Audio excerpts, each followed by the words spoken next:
오늘 우리가 사도행전 2장 22절과 28절까지의 말씀 가지고요.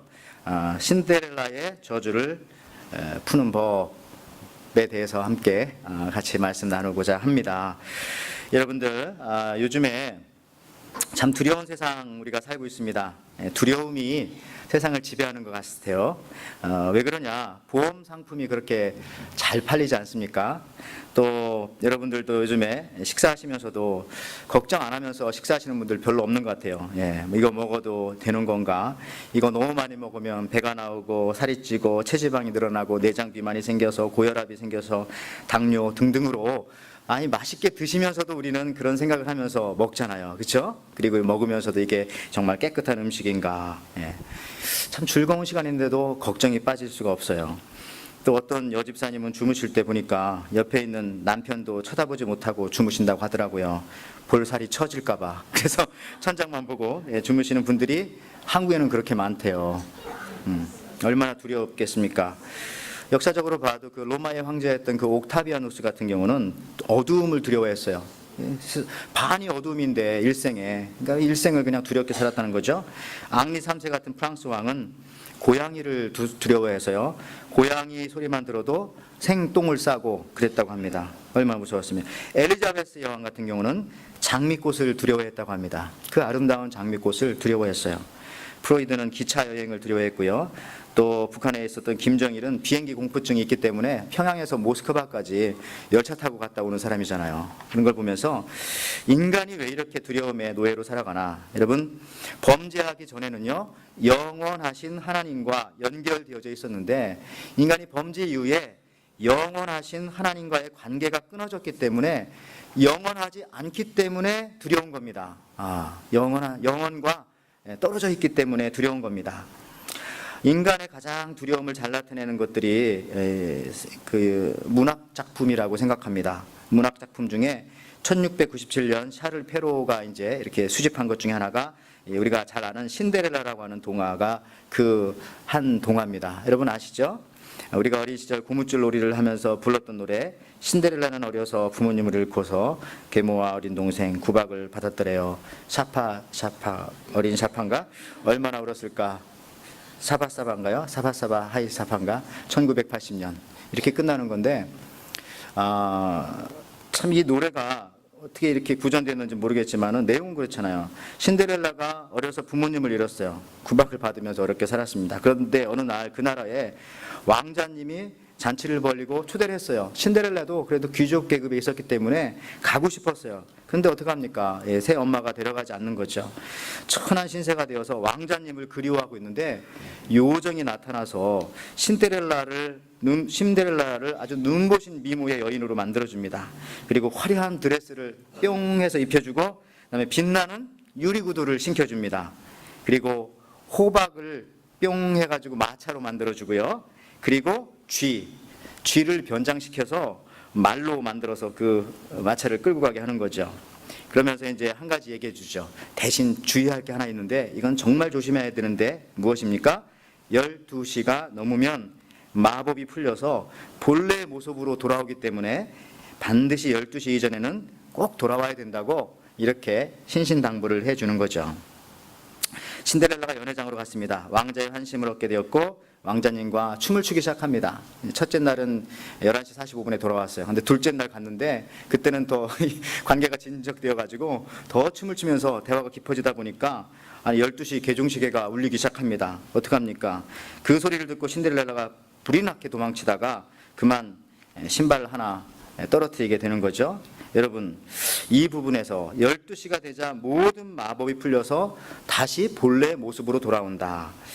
신데렐라의 이 동화 이야기는요, 많은 아이들에게 희망과 소망을 줍니다. 그런데 이 동화를 들으면서 자라나는 아이들의 마음속에 나도 이제 신데렐라 공주같이 돼야 되겠다 하는 그런 마음을 여자아이들은 가질 거예요. 희망을 품게 되는데 신데렐라의 문제는 12시가 넘어가면은 모든 게 제자리로 돌아온다는 것.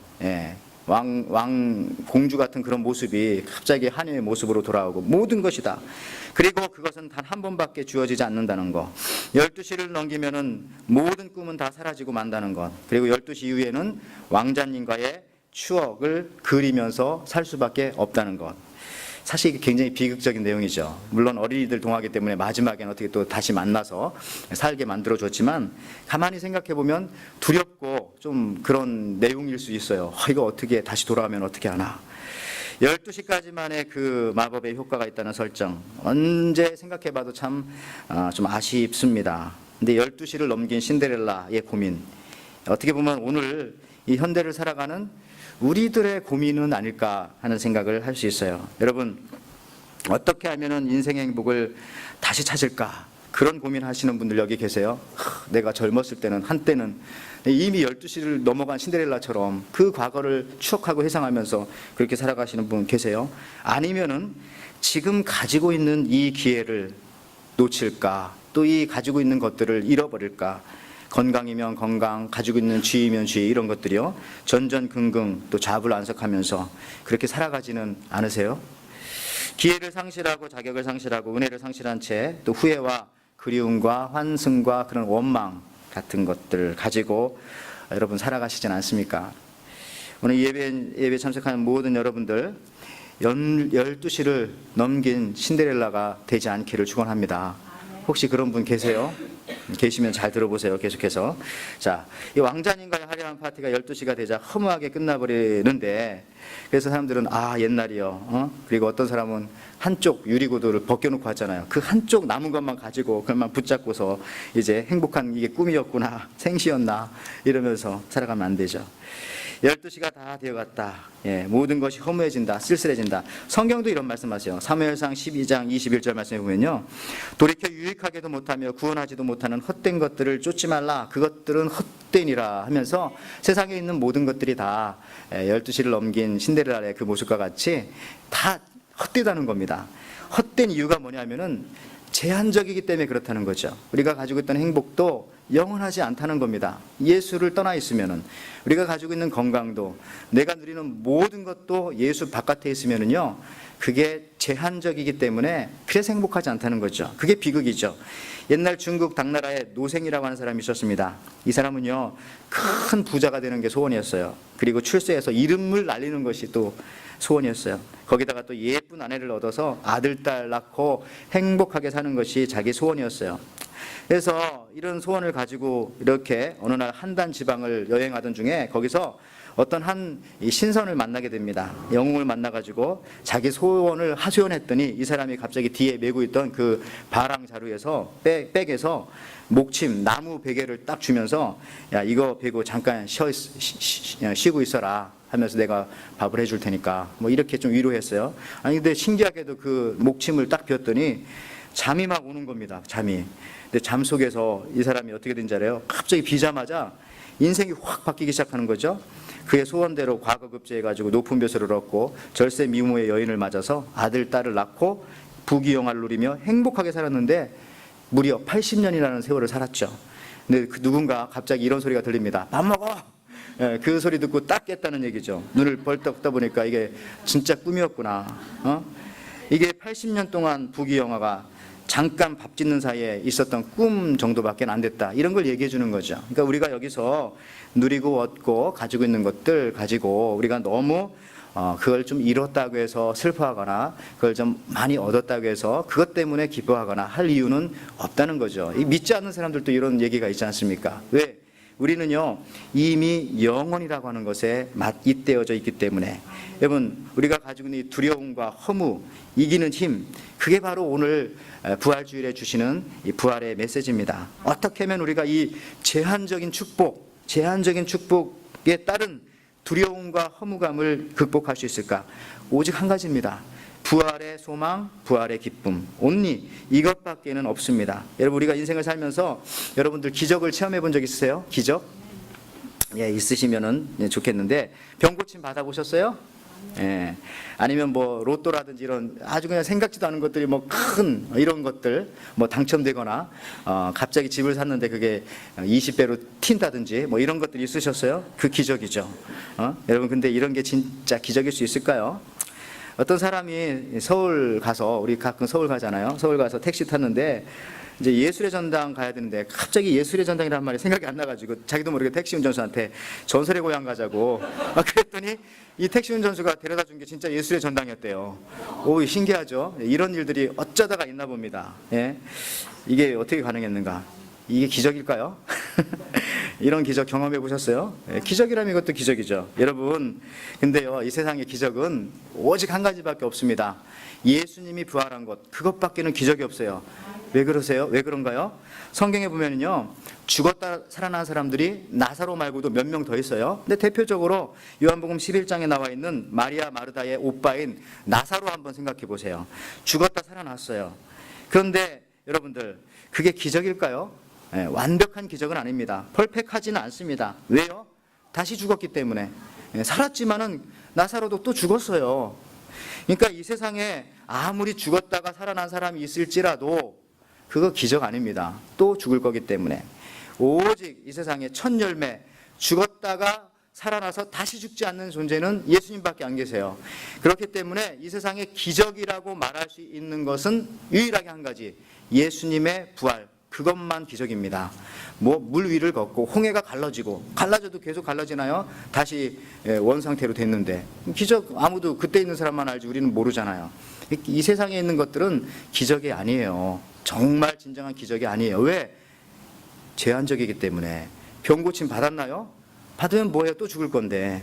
그러니까 이 세상에 유일한 기적은 예수님의 부활, 그리고 그 부활을 믿는 우리들이 기적입니다. 나도 그렇게 될 걸 믿으면서 기쁨으로 살아가는 내가, 예수 믿는 여러분들이, 그래서 여기 예배드리러 온 여러분들이 바로 기적의 산물들이에요. 기적의 열매들이라고요.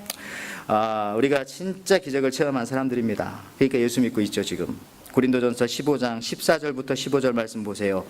그리스도께서 만일 다시 살아나지 못하셨으면 우리가 전파하는 것도 헛것이요, 또 너희 믿음도 헛것이며, 또한 우리가 하나님의 거짓 증인으로 발견되리니 우리가 하나님 그리스도를 다시 살리셨다고 증언하였음이라. 헛것이란 말 많이 나오죠. 예수님 다시 살지 않았으면 모든 게 다 헛되다는 겁니다. 고린도전서 15장 17절 말씀에도요, 그리스도께서 다시 살아나신 일이 없으면 너희의 믿음도 헛되고 너희가 여전히 죄 가운데 있을 것이요. 예수님께서 부활했기 때문에 우리의 믿음이 헛되지 않다라고 하는 것입니다. 말씀에도요, 15장, 고린도전서 15장이 부활장이거든요. 이런 말씀하시죠. 그러므로 내 사랑하는 형제들아, 견실하며 흔들리지 말고 항상 주의 일에 더욱 힘쓰는 자들이 되라. 이는 너희 수고가 주 안에서 헛되지 않은 줄 알미라. 부활장인 고린도전서 15장에서는요, 예수님의 부활과 헛됨을 계속해서 비교해 나가고 있어요. 이 세상의 모든 일들은 정말 엄격하게 따지고 보면 다 헛된 겁니다. 건강을 위해서 여러분 막 운동하시죠? 그게 헛된 것일 수도 있어요. 오히려 운동하다가 돌아가실 수도 있어요. 챙겨 먹으시죠? 보약 먹으시죠? 잘못 먹어서 또 중국산 농약이 잔뜩 들어가 있는 보약 먹어서 일찍 돌아가신 분도 계시잖아요. 그런 거 보면 이 세상이 헛되지 않은 거는 오직 한 가지, 예수님의 부활, 그 부활과 연결되어서 살아가는 그 사람들만 헛되지 않는다는 거죠. 그 사람들이 일하는 게 헛되지 않고, 그 사람들이 살아가는 게 헛되지 않고, 그 사람들이 하는 말들이 헛되지 않은 거죠. 그 사람들이 누굽니까? 예수 믿는 우리들이죠. 여러분, 이 말씀들을 기억하시기 바랍니다. 하나님의 은혜에는요, 제한이 없어요. 하나님의 은혜는, 하나님의 능력에는 제한이 없습니다. 하나님의 사랑에도 제한이 없어요. 그래서 12시가 되면은 그 효력이 사라지는, 12시가 되면은 허무하게 되어지는 그런 거 없습니다. 여러분들, 이 얼마나 좋아요. 그것을 증명한 것이 바로 예수님의 십자가와 부활, 더 적극적으로는 부활이죠. 우리가 기적을 체험해야 하는데 이 땅의 진정한 기적은 오직 한 가지, 예수님 한 분밖에 없습니다. 부활하신 예수님 한 분밖에 없습니다. 예수님의 부활은 하나님의 은혜 속에서 일어났어요. 오늘 본문 말씀을 보세요. 이 부활의 주체가 누구인지 하나님이라고 하시거든요. 거기 보세요. 사도행전 오늘 본문 2장 22절에 보니까 하나님께서 이렇게 시작합니다. 하나님께서 예수님의 십자가에 못 박아 죽으실 것도 미리 계획해 놓으신 거라는 거죠. 하나님께서 허락하지 않았으면 누가 예수님을 데려다 십자가에 못 박아요? 하나님의 아들인데 하나님께서 허락하여 주셨어요. 우리를 위해서. 그 다음에요, 사도행전 2장 24절 오늘 본문 말씀에 하나님께서 사망의 고통을 풀어 살리셨으니 이는 그가 사망에 매여 있을 수 없음이라. 하나님께서 예수님을 또 십자가에서 죽이시고 죽음에서 다시 살리셨다고 합니다. 그 주체가 하나님이에요. 거기에는 어떤 제한, 어떤 리미테이션도 없습니다. 매여 있을 수 없더라, 이런 말씀 보세요. 매여 있을 수 없더라. 인간의 모든 것을 결국 막는 것은 항상 죽음이잖아요. 죽음. 뭐 공부 잘하면 뭐합니까? 그래서 뭐 훌륭한 사람 되면 뭐합니까? 죽을 건데. 그죠? 예쁘면 뭐합니까? 좀 죽을 건데. 이렇게 되면 허무, 진짜 허무한 겁니다. 근데 그 허무를 가리기 위해서 예술을 하고, 예술, 또 뭐 어떤 사람은 술도 먹고, 뭐 결혼도 하고, 뭐 여러 가지 다. 근데 여러분들, 오직 하나님만이 우리를 그 허무에서 풀어주실 수 있는데, 바로 예수님의 부활 생명을 우리 속에 주심으로써 우리를 풀어주실 수 있다라고 하는 겁니다. 신데렐라의 마법의 한계 12시를 기점으로 모든 것을 잃어버렸으나 하나님께서 부활시켜 주심으로써 죽음으로부터 우리를 완전하게 해방시켜 놓으심으로 이 세상에는 그 어떠한 제한도 우리 믿는 사람들한테는 없습니다. 그러므로 예수님의 사랑 또 은혜는 우리에게 그 어떤 그 리미테이션이 없다니까요. 그냥 자유로운 겁니다. 사도행전 그래서 오늘 읽었던 본문에도 2장 26절에 이런 말씀합니다. 참 중요한 말씀이에요. 이러므로 내 마음이 기뻐하고 내 입술도 즐거워하였으며 육체는 희망에 거하리니. 왜요? 예수님의 부활 때문에 내 마음이 기뻐하고 내 입술도 즐거워한다는 겁니다. 예수님의 부활과 연관되어 있지 않는 사람들의 기쁨은 그건 진정한 기쁨이 아닙니다. 왜냐하면 기쁨 조금 있으면 사라질 건데요. 오히려 그것을 보고서 기뻐하는 모습을 보면은 더 안타깝죠. 아이들 그 아이스크림 먹을 때 우리 아이들 먹잖아요. 처음에 얼마나 기쁘게 먹어요. 근데 나중엔 다 녹아가지고 뚝뚝뚝뚝 흘리면서 옷에 묻히고, 그런 기쁨이에요. 기쁨은. 근데 예수님 안에 있는 기쁨이 참 기쁨. 예수님 안에 있는 그 즐거움이 참 즐거움이라는 거죠. 12시를 넘긴 신데렐라들이요. 여기는 없으시겠지만, 부활의 확신, 부활의 소망 속에서 여러분들 기쁨을 회복하시기를 바랍니다. 여러분 속에 혹시 기쁨이 없다면, 예수님 믿고 나서도 기쁨이 없다면, 그래서 제가 아까 예배 드릴 때에 여러분들 보시니까 누구하고 꼭 싸우고 온 것 같아요. 물론 악한 마귀 사단과 싸우고 왔겠죠. 교회 가지마 했는데 가야 돼. 뭐 그래서 오셨기 때문에 아마 그런 얼굴로 오신 줄 믿는데 지금 좋아지셨네요. 예수 믿고 부활의 소망을 가졌으면 부활의 기쁨도 있어야 된다는 겁니다. 여러분, 이단들 있잖아요. 이단들이 와서 믿는 사람들한테 첫 번째 하는 질문이 뭔지 아세요? 믿는 사람 꼬셔가려고? 이 질문이에요. 기쁨이 있습니까? 신앙생활하면서 기쁨이 있습니까? 여러분, 근데 여기에 우리가 자신 있게 대답할 사람이 있어요? 그렇게 물어보면 뭐라고 하겠어요? 이단이 와가지고 저 하나님의 교회나 뭐 이런 데서 와가지고 신앙생활하면서 기쁨이 있습니까? 그럼 뭐라고 대답하게 되겠어요? 아멘 하면 안 되죠. 그 사람한테 아멘은 예스 해야죠. 예스. 예, 그렇습니다. 잘 이해하세요. 나쁜 얘기 아닙니다. 아멘은 하나님 말씀 앞에 아멘 하는 거. 거기 이단들이 말한 거니까. 여러분, 그래요. 그렇다 이렇게 얘기해야죠. 그렇다. 그렇다. 여러분, 거짓 기쁨, 그래서 거기서 우리가 좀 머뭇머뭇하면은 말이죠. 거기서 이단들이 탁 채간다고요. 진짜 기쁨 없어? 그죠? 그때 우리가 뭐라고 돼요? 기쁨 있냐고 물어보면 기쁨이 있다 이렇게 말하면 되고, 그냥 씩 웃어주고 그냥 떠나버리세요. 씩 웃어주고. 여러분, 마음의 기쁨과 즐거움, 오직 부활의 소망 가운데 죽음의 세계를 뛰어넘어서 살아가는 사람들의 모습이라는 겁니다. 영국에 여러분 가보셨어요? 영국에 가면 그렇다면서요. 그 엘리자벳 여왕이 있는 궁전, 그 버킹엄 궁전에 보면은 거기 이제 근위대들이 이렇게 시간에 맞춰가지고 이렇게 뭐 교대도 하고 하는데, 거기에 그런 게 있다고 합니다. 이 궁전에 가면은 중앙에 이렇게 뭐 이게 깃대가 있는데, 거기에 깃발이 그 어떤 플래그가 있으면은 여왕이 그 궁전에 있는 것이고, 그죠? 그게 없으면은 여왕이 그 궁전에 없다는 거래요. 그런 표시래요. 그런 거 얘기하면서 어떤 그 목사님께서 이런 말씀하더라고요. 우리가 예수 믿는 사람이라고 하는데, 예수 믿는 사람이라고 하는 증거를 뭘로 보여줄 거냐? 말한다고 뭐 믿는 것도 아니고, 뭘 증거? 이 기쁨이라는 얘기죠. 마치 여왕이 있으면 버킹엄 궁전 위에 깃발이 이렇게 펄럭이듯이 예수 믿고 우리 속에 부활의 소망을 갖고 사는 사람이라고 하는 증거가 뭐냐? 기쁨이 있어야 된다는 거죠. 기쁨이 보여져야만이 그 사람 속에 확실한 부활의 신앙을 가지고 살아가는 것이다 라고 하는 겁니다. 자, 이런 의미에서 여러분 생각해 보세요. 야, 정말 내가 기쁨이 있는가? 일하면서 기쁨이 있는가? 예배드리면서 기쁨이 있는가? 인생 살아가면서 기쁨이 있는가? 내 자녀들을 보면 기쁨이 있는가? 여러분, 기쁨입니다. 그래서 부활의 소망을 가진 사람들은 반드시 부활의 기쁨이 있어야 된다는 겁니다. 저도 그래서 그런 생각해요. 저도 목회하면서 이 목회의 목적은 그겁니다. 저 개인적으로는 목회를 하면서 목사 일을 하면서 내게 기쁨이 있어야 이 일을 하는 겁니다. 기쁨이 없고 뭐 교회가 막 성장이 되고 뭐 사람들도 늘어나고 뭐 건물도 커지고 그런들 목회하면서 막 신경질 나고 괴롭고 막 짜증나고 그래도 부흥되는 교회는 있긴 있더라고요. 그런 거는 온전치 않다는 거죠. 여러분도 마찬가지예요. 하나님의 사역을 하면서도요, 기쁨을 회복하시기 바랍니다. 그 기쁨이 어디서부터 온다고요? 예수님 분명히 부활하셨다. 그리고 분명히 부활하신 분이 내 속에 계시고 나도 죽음을 뛰어넘어서 확실하게 부활할 사람이다 라고 하는 그런 이 확신. 그래서요, 우리가 좋아하는 그 성경 구절 데살로니가전서 5장 16절에서부터 18절에 있는 말씀, 항상 기뻐하라, 쉬지 말고 기도하라, 범사에 감사하라, 이것이 그리스도 예수 안에서 너희를 향하신 하나님의 뜻이니라. 여러분, 하나님의 뜻 찾는 거 얼마나 힘들어요. 다 이게 목적이죠. 근데 하나님의 뜻 세 가지 말하죠. 뭡니까? 항상 기뻐하라, 쉬지 말고 기도하라, 범사에 감사하라. 근데 그 순서도 중요해요. 뭐가 맨 먼저 나와요? 항상 기뻐하라. 기뻐하라고 했어요. 기도하라, 감사하라. 이거는 가만히 보니까 다른 종교에도 있어요. 기도 많이 하는 종교들도 있어요.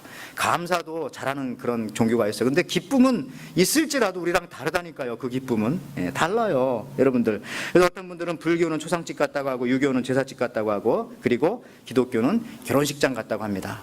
우리가 오늘 또 이렇게 부활절 예배 드리면서 처음에 막 찬양하고 할 때 막 결혼식장 같지 않아요? 막 어수선하고. 이게 바로 이제 결혼식장이라고요. 얼마나 이 풍선도 막 있고 좋지 않습니까? 이런 겁니다. 이런 거. 그러면서 서로 이해하고, 우리가 뭘 하는구나, 막 열심히 내려고 하고. 원래 결혼식장은 다 그런 겁니다. 근데 초상집, 제사집 가면 엄숙해야 되고 조용해야 되고 끽소리 안 해야 되고. 근데 이 결혼식장이라고요. 기독교는 오늘 특별히 오늘 부활의 축제라고요. 여러분, 부활의 확신이 바로 우리의 두려움을 퇴치해버리고 물러나게 해버리고 기쁨을 얻게 하는 분명한 이유가 바로 이 부활의 확신에 있다는 거죠. 오늘 읽었던 본문에 보니까 또 사도행전 2장 25절 본문에 보니까요, 다윗이 저를 가리켜 가로되 내가 항상 내 앞에 계신 주를 배웠으며 나로 요동치 않게 하기 위하여 그가 내 우편에 계시도다, 이런 말씀하십니다. 여러분, 부활하신 주님이 내 앞에 계심을 분명히 봐야 됩니다. 근데 더 재밌는 것은 곧바로 부활하신 주님이 또 내 우편에 계시다고 하네요. 앞에도 있고 우편에도 있고. 이게 뭐죠? 저는 그래서 이걸 이렇게 해석했어요. 동시에 계시는데 내 마음속에 계시구나, 내 중심에 계시구나, 내 삶의 중심에 계시구나. 부활하신 주님이요, 중심에 계시면, 내 인생 중심에 계시면, 내 삶 중심에 계시면, 내 교회 중심에 계시면, 내 가정의 중심에 계시면 우리가 두렵지 않아요. 여러분, 요한복음 20장 19절 말씀 보세요. 부활하신 주님이 오늘 오신 거잖아요. 이날 곧 안식 후 첫날 저녁 때에 제자들이 유대인들을 두려워하여 모인 곳에 문을 닫았더니 예수께서 오사 어디 섰다고요? 가운데 서서 가라사대 너희에게 평강이 있을지어다. 부활하신 예수님이 와서 어디 서셨다고요? 가운데 중심에 서셨다고요. 그 공간적인 중심만 얘기하는 거 아닙니다. 우리 마음 중심에, 내 가정 중심에, 내 인생 중심에도 주님이 서시면은 두려움이 사라진다고요. 왜 두려움이 있어요? 예수님이 우리 중심에 있지 않기 때문에. 내 인생 중심에 예수님이 계시지 않고 다른 것이 그 중심을 잡고 있기 때문에 날마다 요동하고 흔들리는 겁니다. 여러분, 아무쪼록 이 부활주일 맞이해서 예수님이 오셔서 여러분 가운데 서시기를 주님의 이름으로 축원합니다. 여러분, 부활하신 주님 외에는 우리에게 두려움을 해결해 줄 수 있는 존재가 없습니다. 그 어떤 것도요, 물질이 해결해 줄 수 없습니다. 힘이 해결해 줄 수 없습니다. 과학이 그걸 해결해 줄 수 없어요. 오히려 과학이 발달했기 때문에 요즘에 두려움이 더 생겨요. 옛날 같으면은 뭐 지금 뭐 지구 반대편에서 전쟁이 있고 테러가 있고 뭐 기름값이 떨어지고 이런 거 전혀 듣지 못하니까 대충 알아서 살았다고요. 근데 요즘은 그냥 똑같은 동시간에 들으니까 세계 모든 걱정을 동시에 같이 하고 있어요. TV만 키면. 이게 정말 좋은 시대가 아니잖아요. 모든 것들, 그러니까 이 세상의 것들이 우리의 근심을 없애줄 수 없어요. 그 어떤 것도요. 의사도 마찬가지고. 예. 오직 예수님의 부활만, 그 부활의 확신 속에서 살아가는 그 신앙인을 가진 사람만 이 두려움으로부터 완전히 해방되어질 수 있다는 겁니다. 그렇기 때문에 여러분들 부활의 기쁨이 있으십니까? 아멘. 예, 여기서 아멘. 자, 부활의 확신이 있으십니까? 아멘. 결국 우리가 진리가 승리하고 부활하신 예수님께서 우리의 중심에 있을 때 우리 여러분들은 결코 흔들리거나 요동하지 않는다고 하는 사실. 지금 4월 5일이죠. 지난주에 우리 그 만우절 4월 1일 날, 그죠? 그 에이프릴 퍼스트에 거짓말 하는 날이잖아. 이게 전 세계적으로 그런 날 맞죠? 예, 거짓말 하는 날인데 이상해요. 사람들 맨날 거짓말 하면서 그날만 또 거짓말 하라고 하는 것도 거짓말인 것 같아요. 그죠? 우리 365일 거짓말 하는데 왜 또 그날만 또 거짓말 하라면 그날만 거짓말 하지 말라는 건지 웃겨요. 근데 세상에서 제일 진짜 거짓말이 뭐예요? 나는 태어나서 한 번도 거짓말 하지 않았다. 그게 거짓말이잖아요. 제가 이 거짓말 하는 날, 이 만우절을 생각해 보면서 참 그런 생각했어요. 사람들은 다 거짓말 하라고 우리한테 가르쳐요. 예. 많은 어휘력을 가지라는 것도 알고 보면은 좀 잘 말을 해라, 말 좀 잘해, 이것도 어떻게 보면은 약간 거짓말도 하라는 그런 말인 것 같고요. 예. 또 거짓말이 그냥 실력이 되어버린 시대가 요즘 그런 그 시대가 되었어요. 이상해요. 예. 그런 얘기 있잖아요. 어느 학생이 초등학교 가지고 한자성어, 사자성어 맞추게 했는데 초등학교 2학년생에게 새해 어떤 일을 결심하고 3일 못 가는 것을 한문으로 무엇이라고 하냐라고 물어봤더니 원래 정답은 뭡니까? 작신 3일인데 얘는 뭐라고 했다고요? 작은 삼촌이라고 그랬대요. 날마다 뭐 일을 시작하면 하다가 안 하고 이런 사람 우리 집안에 꼭 한 명씩 있잖아요. 근데 우리 삼촌 있었는데요. 저희 삼촌이 그런 분은 아니었는데 어머니한테, 그러니까 저희 할머니한테 영어 사전 사게 돈 좀 주세요. 좀 몇 주 있다 오더니 어머니 딕셔너리 사게 돈 좀 주세요. 또 몇 주 있다 오더니 어머니 콘사이트 사게 돈 좀 주세요. 이게 3번 여러분 다 그랬죠. 예. 예. 이런다고요. 여러분 물건을, 그러니까 참 요즘에 이 거짓말 시대예요. 그래서 학교 다닐 때부터 이런 거 가르치잖아요. 물건을 여러분 팔 때도 정말 진실하게 하면은 그 누가 삽니까? 예, 이거 사가면은, 예를 들어서 이거 사가면은 뭐 한 며칠 있으면 고장 날 수도 있습니다. 이렇게 하는 사람 아무도 없잖아요, 그죠? 예, 이거 사가면 이거 고장도 안 나고 어쨌든 잘 유용하게 사용할 수 있고 여러분 삶에 아주 유용할 겁니다. 이래야 사가죠. 이 백합을 팔면서도 이거 저 보장하지 못합니다, 내일 시들 수도 있어요, 이러면 아무도 안 사가죠. 근데 괜찮다고, 이제 피고 있다고. 이게 참말도 되지만 거짓말도 되거든요. 이 세상이 그래요. 우리가 보는 모든 TV 드라마들, 영화들, 그게 진실입니까? 다 거짓말이죠. 말 그대로 그 거짓말이잖아요. 그런 것처럼 여러분들, 그런데 참 놀라운 사실 하나 있었어요. 놀라운 사실 이겁니다. 한 가지 바꿀 수 없는 진실이 있어요, 이 거짓말에 대해서. 그건 뭐냐면, 거짓말을 하기 위해서는 첫 번째 조건이 뭐냐면은 진실을 기억해야 된다는 겁니다. 진짜를 알고 있어야 거짓말을 할 수 있다는 거죠. 이 놀라운 사실이에요. 저 이걸 보면서 이야, 그래서 진리가 이길 수밖에 없구나. 아무리 거짓말하는 사람들도 진리를 알아야 거짓말을 하죠. 진리를 모르면 내가 거짓말하면서도 거짓말하는 건지 모르잖아요. 여러분, 이겁니다. 제가 오늘 말씀 마치면서요, 여러분, 모든 것들을 속이는 세상 속에서 한 가지 진실이 있습니다. 예수님이 여러분들을 위해서 죽으셨고 여러분들을 위해서 하나님께서 그분을 다시 살리셨습니다. 분명한 진실 또 한 가지는, 예수를 믿는 우리도 예수님처럼 육체가, 우리 몸이, 모든 것이 다 부활한다고 하는 사실입니다. 우리를 제한하고 묶어놓을 수 있는 것은 이 세상에 아무것도 없습니다. 가장 강력한 사단의 무기인 죽음조차도 우리를 묶어놓을 수가 없습니다. 그래서 우리는 기뻐요. 우리가 부활을 믿는다는 증거가 바로 이겁니다. 제한받지 않는 기쁨, 12시까지 지속되어지는, 12시가 넘어서도 지속되어지는 그 기쁨, 모든 시간과 환경을 뛰어넘는 충만한 기쁨, 이겁니다. 여러분, 오늘 부활절 메시지 여러분 듣고 나가시면서 기쁨으로 사시기 바랍니다. 기쁨으로. 예, 모든 사람들한테 이런 질문 좀 받아보세요. 당신은 왜 그렇게 기쁩니까? 이런 상황에서도 기쁘고, 내가 이런 말 해도 기쁘고, 저런 말 해도 기쁘고. 여러분들 그런 질문 받으시면서 살아가시는 부활의 확실한 증인들 되시기를 주님의 이름으로 축원합니다. 아멘.